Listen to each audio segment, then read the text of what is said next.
ગામે ખાનગી luxury bus અને ડમ્પર વચ્ચે અકસ્માત સર્જાતા 6 ના મોત, 22 ઘાયલ. સવારના 5:45 વાગે ખાનગી લક્ઝરી બસ નંબર GJ14 2-0468 અને ડમ્પર નંબર GJ27 TD 7921 વચ્ચે તળાજા તાલુકાના ત્રાપજ ગામ નજીક બાયપાસ હાઈવે પર ભયંકર અકસ્માત સર્જાયો. આ ભયાનક દુર્ઘટના અલંગ પોલીસ સ્ટેશન વિસ્તારમાં બનેલ. રોડની સાઈડમાં બંધ પડેલ ડમ્પર પાછળ ફૂલ પેસેન્જર ભરેલ એપલ ટ્રાવેલ્સ નામની ખાનગી લક્ઝરી બસ ઘૂસી ગઈ.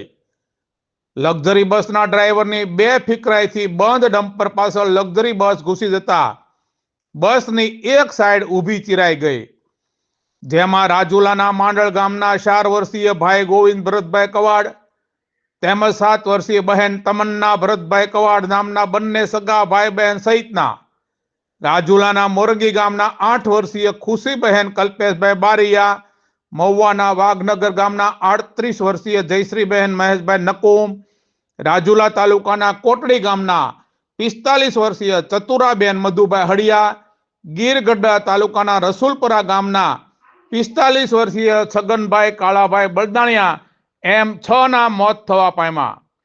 ખાનગી લક્ઝરી બસમાં મુસાફરી કરી રહેલા 20 થી વધુ મુસાફરો ઘાયલ થવા પામ્યા.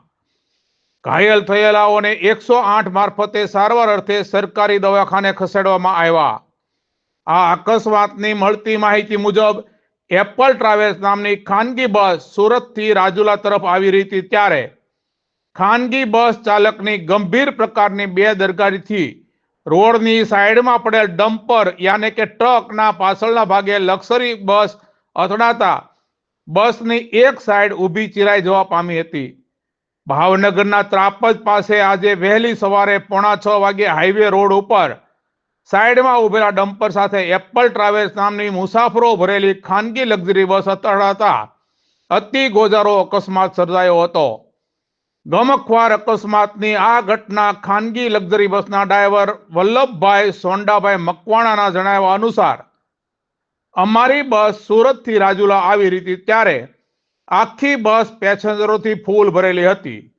ત્રાપજ નજીક ડમ્પર રોડની સાઈડમાં બંધ હાલતમાં ઊભું હતું. ટ્રકની પાછળ કોઈ પથ્થરો મૂકવામાં આવ્યા ન હતા, જેથી મારું ધ્યાન નહોતું ગયું. ટ્રકની નજીક બસ આવી જતા અચાનક મારું ધ્યાન ગયું એટલે મેં ટ્રાય કરી, પણ પછી બસ કાબુમાં રહે એમ નહોતી એટલે આ દુર્ઘટના ઘટી છે.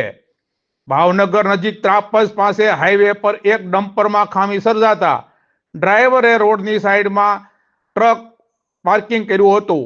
આ દરમિયાન સુરતથી રાજુલા જઈ રહેલી એપલ ટ્રાવેલ્સની ખાનગી બસ ડમ્પરની પાછળ ધડાકાભેર અથડાતા 6 લોકોના ઘટના સ્થળે જ મોત થયા હતા, જેમાં 22 મુસાફરો ઘાયલ થયેલા હતા. ઘાયલ થયેલાઓમાં રીનાબેન કલ્પેશભાઈ ઉંમર વર્ષ 74 રહેવાસી મોરંગી, પ્રવીણાબેન ભરતભાઈ કવાડ ઉંમર વર્ષ 30 રહેવાસી માંડળ, ભરતભાઈ કેશુભાઈ પરમાર ઉંમર વર્ષ 35 રહેવાસી ગીરગઢડા, વલ્લભભાઈ સોંઢાભાઈ મકવાણા ઉંમર વર્ષ 17 રહેવાસી જામકા, ભરતભાઈ કાળુભાઈ કવાડ ઉંમર વર્ષ 40 રહેવાસી માંડણ, નીમુબેન મોરંગી નાઓને ભાવનગર સરકારી દવાખાને તેમજ રમેશભાઈ ભીમાભાઈ હળિયા ઉંમર વર્ષ 35 રહેવાસી કોટડી, હક્કુભાઈ ભીમાભાઈ હળિયા ઉંમર વર્ષ 39 રહેવાસી કોટડી, મહેશભાઈ હાદાભાઈ નકુમ ઉંમર વર્ષ 39 રહેવાસી વાઘનગર, કાર્તિકભાઈ મહેશભાઈ નકુમ ઉંમર વર્ષ 9 રહેવાસી વાઘનગર, તાલુકો મહુવા, માધુભાઈ નાથાભાઈ હળિયા ઉંમર વર્ષ 45 રહેવાસી કોટડી, સુખાભાઈ વિશ્રામભાઈ બારિયા ઉંમર વર્ષ 45 રહેવાસી જાફરાબાદ, સમજુબેન સુખાભાઈ બારિયા ઉંમર વર્ષ 40 રહેવાસી જાફરાબાદ, મગનભાઈ રામજીભાઈ બળદાણિયા ઉંમર વર્ષ 55 રહેવાસી ભાદરોડ નાઓને સદવિચાર હોસ્પિટલ તળાજા ખાતે તેમજ દયાબેન ઉમરાળિયા ઉંમર વર્ષ 55 ટીમાણા, અશોકભાઈ ઉમરાળિયા ટીમાણા તાલુકો તળાજા વાળાઓને રજા આપી દેવામાં આવી છે. ગોજારા અકસ્માતની જાણ થતા અલંગ પોલીસ ટીમ તેમજ એમ્બ્યુલન્સ સહિતનો કાફલો ઘટના સ્થળે પહોંચ્યો હતો. તુરંતમાં ઈજાગ્રસ્તોને સારવાર અર્થે ભાવનગરના સરકારી લાલ દવાખાને ખસેડવામાં આવ્યા હતા. આ ગંભીર અકસ્માતની જાણ કેન્દ્રીય રાજ્યમંત્રી અને ભાવનગરના સાંસદ નીમુબેન બાંભણિયાના થતા સટ્ટી હોસ્પિટલના સ્ટાફને જાણ કરી અને ઈજાગ્રસ્ત લોકોની સારવાર માટે જે પણ કરવું પડે તે કરવા સૂચનાઓ આપી હતી.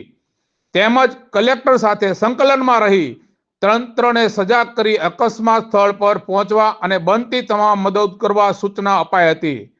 તેમજ ભાવનગરના મેયર ભરત બારડ, સ્ટેન્ડિંગ કમિટીના ચેરમેન રાજુભાઈ રાબડિયા સહિતના સભ્યો હોસ્પિટલ ખાતે પહોંચ્યા હતા. આ અકસ્માતમાં ભોગ બનનાર ગોવિંદ અને તમન્ના આ બંને સગા ભાઈ બહેન સુરતમાં આહિર સમાજના સમૂહ લગ્નમાં ગયા હતા. લગ્નમાંથી પરત ફરતી વેળાએ બનેલ અકસ્માતમાં મોતને ભેટ્યા હતા. સમગ્ર ઘટનાની વધુ તપાસ અલંગ પોલીસ સ્ટેશનના પીઆઈ એડી ખાંટ ચલાવી રહ્યા છે.